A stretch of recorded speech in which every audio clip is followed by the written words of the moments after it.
Everyone wants a friendly, sociable cat like Chi here. What you may not realize is that cats will not necessarily trust you as much as Chi trusts us. In order to build trust with your cat, you have to learn how to read their body signals and learn how to identify what your cat is feeling without being able to talk to them. If you don't watch out for what your cat is trying to tell you, you may be inadvertently causing your cat stress or overstimulating them. When you are spending time with your cat, you may just end up accidentally petting them completely wrong.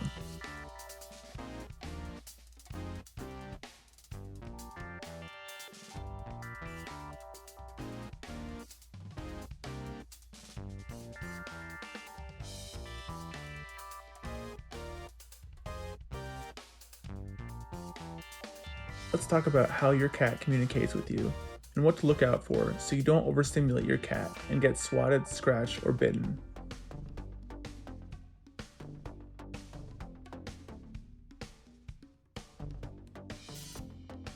Not every cat will enjoy heavy petting all over their body. She is very affectionate and attention motivated and does not mind being petted anywhere. This is a combination of learning what she likes, earning her trust, and training her to accept touch wherever we need to touch her. First, one of the most important things you can do is learn to adjust how you pet your cat. Once you learn what your cat likes and dislikes, you can learn to avoid the things that might result in a swat in your direction. You can see that she is accepting of my touch here, but she leans into certain spots, much more than others. She's showing me what she likes and trying to get more of that kind of attention.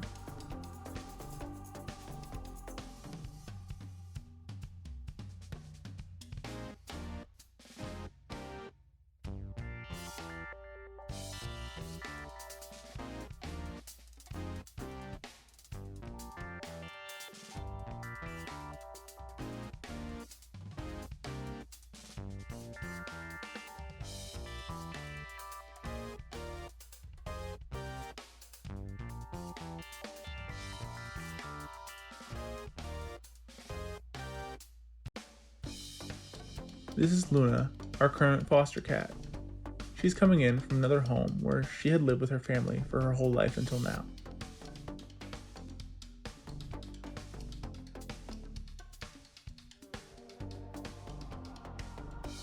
Just like any new cat first entering your home, she's still learning to navigate the space and how to interact with us and all the other animals in our home.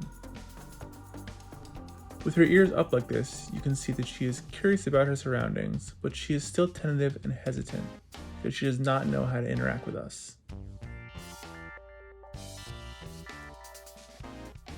When we touch her, she flinches because she's still unsure about our intentions. When earning a cat's trust, it is important to allow them to come to you to show that you aren't trying to hurt them. You can offer your hand or a finger and allow them to come to you for pets. If you hold your hand or finger out, they will often rub against you and show you how they like to be touched. From there, you can build your relationship. It might seem like Luna is happily getting attention now, but her twitching tail is actually a sign that she is still a little nervous, and that's why she ultimately leaves after a few minutes. It's okay to give your cat space when they ask for it by leaving.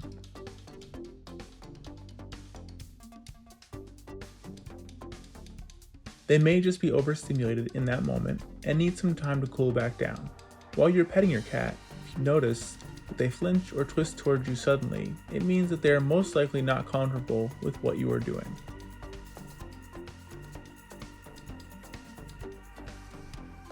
If you continue, you will probably get swatted at, scratched, or bitten. When we notice this behavior in a cat, we try not to pull away and scare them further. Instead, we try to freeze in place immediately and either allow the cat to leave or start to learn that we are not going to hurt them. A frozen, unmoving hand is also a boring target and does not make for a fun toy, so your cat will not start to think of your hand as a toy they can scratch. Learn to read how your cat is feeling, how long they like being pet for, and what intensity of petting they enjoy. Once you learn your cat's threshold for attention, you can be careful not to overstimulate them and completely avoid getting accidentally hurt by your cat.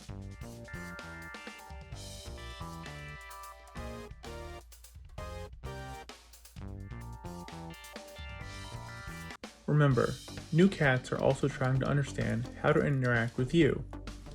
Naturally, they treat you like a cat first and warn you with swatting, hissing, scratching, and biting. If you show your new cat that this does not get the response they want, which, if you were a cat, would be to back off and leave them alone, you can instead start to encourage them to interact with you differently by trying to stop in place and remaining still. This will gradually start to show your cat that you are not a threat, but will also teach them to leave rather than attacking.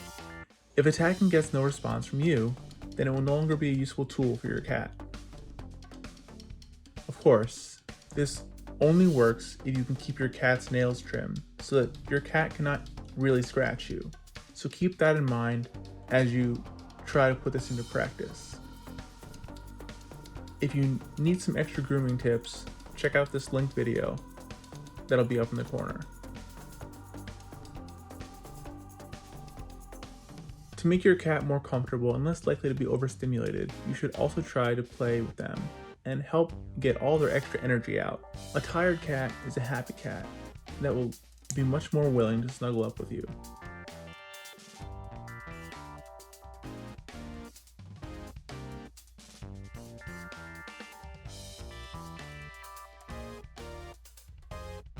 We hope this was helpful to identify how your cat is feeling and avoid overstimulating your cat. Nobody wants to be scratched or bitten, and your cat does not want to do that to you either.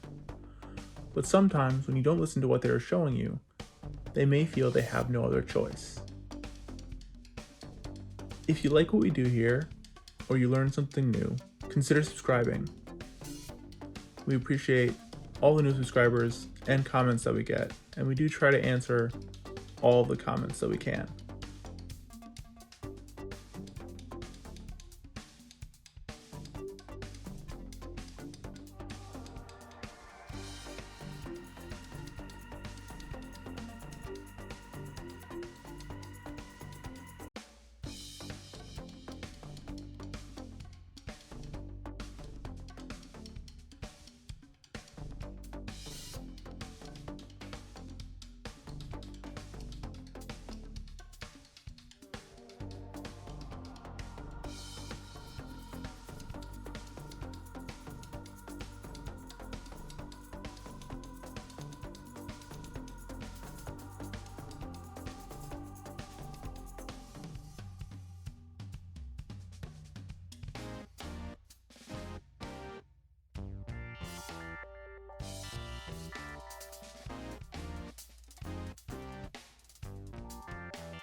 We hope this was helpful, and thank you for watching.